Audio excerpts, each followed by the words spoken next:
Legislation's been introduced that would limit the amount of weapons and military equipment the United States can sell to Saudi Arabia. And the legislation specifically cites massive human rights abuses that the country's been engaging in for so long, and we just seem to ignore it. I don't know who in the hell has got it in their head that these are our friends. I have no idea. They're not our friends, are they? No, absolutely not. And look, it's not only the human rights abuses, which we've covered extensively. It's not only the human rights abuses in Saudi Arabia, it's also the abuses that they're carrying out in Yemen and all over the Middle East. And they're doing it with our weapons, with our bullets, with our jets and missiles. We are supplying the ammunition for Saudi Arabia to kill their own people and the people in the neighboring countries. That's what folks have to understand here. And think of it this way, too.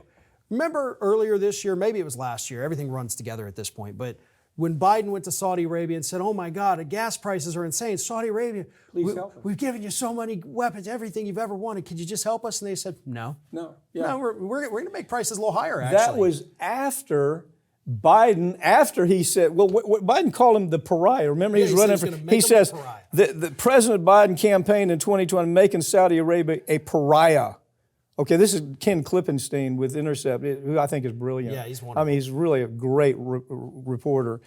And then he only focuses, though, when he's calling him a pariah, and he says there's very little social redeeming value in the present government. This is Joe Biden. Very little social redeeming value. Then he turns around within a matter of months and gives them almost $600 million worth of weapons to be used any way they want to use them, even though he's also told, oh, by the way, these weapons we're finding these weapons in the hands of terrorists. How's that happening, right? Yeah. And that, by the way, was another huge report from a couple years ago that went largely under the radar, that Saudi Arabia was selling weapons to terrorists. Those terrorists were then using those weapons to kill American citizens, to kill U.S. soldiers, to kill U.S. contractors. We're being killed across the globe by our own weapons because Saudi Arabia, once we sell it, there's no regulations, there's no limitations. Here is our best of the best. You do whatever you want, and then when we ask you for a favor and you say no, we'll shrug our shoulders and we'll sell you some more. We always look the other way. I remember the story with the two Filipino women that were held slaves. They were actually this piggish-looking Saudi of the royal family. I mean, absolutely hoggish, piggish-looking guy. He's holding them slaves in his house, okay? Now, there's laws against that. But instead of what's charging him, well, no, he has immunity. He has diplomatic immunity. So we let him go. It's just like after 9/11. What's the first thing we do? We take all the Saudi royal family and we fly them out of the country. Why did we do that? Why? Because at that point, everybody's talking, this is Iraq. No, it wasn't. It was Saudi Arabia. And this history just doesn't end. I mean, when Biden says that they are pariah, I mean, he was right. And it's almost like he's changed his mind because corporate America's told him. The weapons industry said, you must change your mind. It's almost like he reacts to everything the corporate America tells him to do. This is the weapons industry. This tell him, you may think they're pariah, but we want you to sell more weapons. Same thing with immigration. I mean, look at the major policies. Weapons. We know what that's about. Immigration, we know what that's about. It's because corporate America wants more slave labor in the United States. They can pay somebody $10 an hour rather than $15 or $5 an hour. And if they lose an arm, you ship them back. These are policies, big pharma. I'm talking about Biden administration policies. This is a policy reflection. And they don't look any different than that crazy man Trump. Yeah. Okay?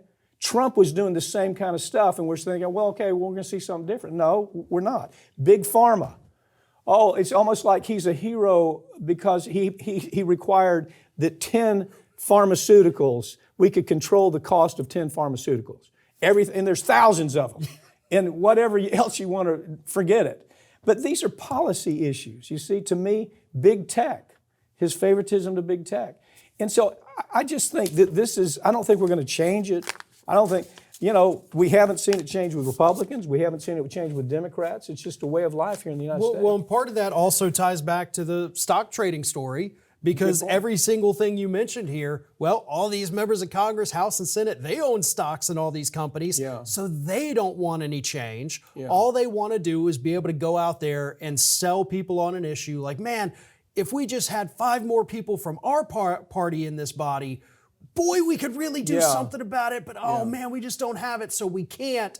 But really, they don't want the thing to happen. Well, you've said it many times. You've said it, if you take both parties, I mean, from the standpoint of social issues, yes, the Democrats are distinctly different than Republicans on social issues. But where it comes to just bread and butter, kitchen table issues, Dems are just as bad as Republicans. This last article we did says maybe they're worse. Who knows? Unfortunately, banks are in a position to actually prevent terrorism and have made and taken steps where they have failed their duty, essentially. And the title suspicious activity refers to one of the obligations that banks have to report suspicious activity of transactions that are flowing through their banks and through their correspondent banking accounts. And what we have seen time and time again is banks actually taking affirmative steps to not report that suspicious activity, be willfully blind to it, and allow nefarious organizations, terrorist organizations, drug cartels, and others to bank at their banks as customers and have beneficial ownership in accounts, and that goes unreported. And in some situations, these banks have actually established departments within those banks to specifically handle what they refer to as high-risk customers and to make sure that their transactions aren't being flagged as suspicious so that regulators and the FBI and other, the Department of Justice are able to prosecute them. So they have not only failed their duty, but they are now facilitating these types of actors in accessing funds needed for their illicit activities. And there's a good reason for that, right? I mean, you talk about these fines and 100 million here, 500 million there. Billions of dollars per year are going through these banks from these organizations. So just so everyone is aware, this is not just 1 or 2 banks handling for 1 or 2 people. This is a well-organized business for these individuals that carry out these attacks. Terrorism is a business, and they run it like a business. It absolutely is. By the time the money comes out the other side, after it's been laundered and washed by the bank, by the time the bank takes these transactions and they put distance between the dirty money and these complex layers of bank instruments, by the time that's all over, you have organizations like Hamas that are able to pay for really sophisticated IEDs, for example. How do they go about doing that? Well, they have to have money to do it. In Chris's case that we're handling for this law firm, they're actually able to trace where was it washed, what bank washed it, why did it end up in this part of Afghanistan or Iraq. We can follow that all the way to the place that it killed somebody. And it's done, we would like to think that it's rare. It's been going on for decades. And organizations like HSBC and Credit Suisse and Barclays and Dutch Bank have allowed it to happen. As a matter of fact, even after this company was hit for $1.9 billion, HSBC, they then jumped in again, and The Guardian caught them doing exactly the same thing, this non-disclosure of suspicious activity, and to the tune of $4.2 billion. So the point is, what does it take to make them stop? These books that I write are, they're a way for the public to, you can take a book, lay on a beach, read a good story, and at the same time learn things that you've never heard before. Most people would never even dream that the drug cartels, for example, are getting all their money from they're washing all their money in banks like I'm just naming to you. It's down to such a science that the Mexican drug cartels actually use boxes that are specifically customized to work at the tellers of HSBC.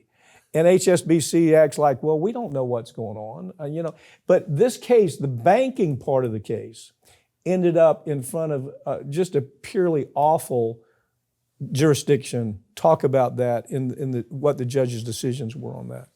So many of these cases are brought in the Southern District or Eastern District of New York, which are the backyards of many of these global banks, and obviously the banks are vigorously defending them, and the bank cases at this point have gone up on appeal in order to get into the discovery phase. Several cases have made it through to the discovery phase, usually involving smaller banks or banks that are now defunct. But in terms of these global banks that have tentacles around the globe and banking branches around the globe that are predominantly used by these groups, they are at this point been able to shield themselves from discovery. On appeal right now is whether or not those cases can proceed into discovery, and we will see some decisions on that soon. Nevertheless, what we are able to get in discovery from banks like, say, Lebanese Canadian Bank and some other banks, and banks that may have come under DOJ scrutiny and cooperated or reported suspicious activities, is that these banks are involved. Their accounts are connected, and they're using them to mask the transactions. The more complicated they can make the transactions, the more distance, as Mike puts it, they can put between the bad guys and the seemingly legitimate purpose of these funds.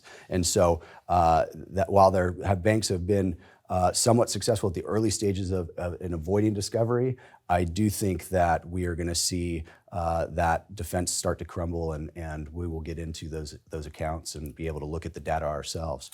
So what we're doing, Farron, is we're focusing now on Iran, for example. Okay, Iran is the hotbed for Hamas. I mean, that's where the whole world of terrorism begins, right there in Iran. And so we're able to follow the money directly to Iran's involvement with Hamas and terrorist groups. And we're already getting hundreds of millions of dollars in decisions that run against these folks. But it's going to take a lot more. It's going to take the government actually being a little more involved. The Office of Comptrollers in this case, they knew about what was going on for a decade. They absolutely, no question about it, knew that HSBC was washing money. They had every reason to understand it was for terrorism, and it was for drug cartels. Took no action whatsoever. And I mean, when you look at it, when you follow any of these stories, like this story, everybody in the banking business understands the concept of suspicious activity. It's a term it's called SAR. You hear it all the time. They're all trained in it. But these banks trained their people in a way to avoid actually reporting it. Or if they reported it, the report went away. And hundreds and hundreds and hundreds of people either died or had their legs blown off or their arms blown off because of the conduct of a bank like HSBC.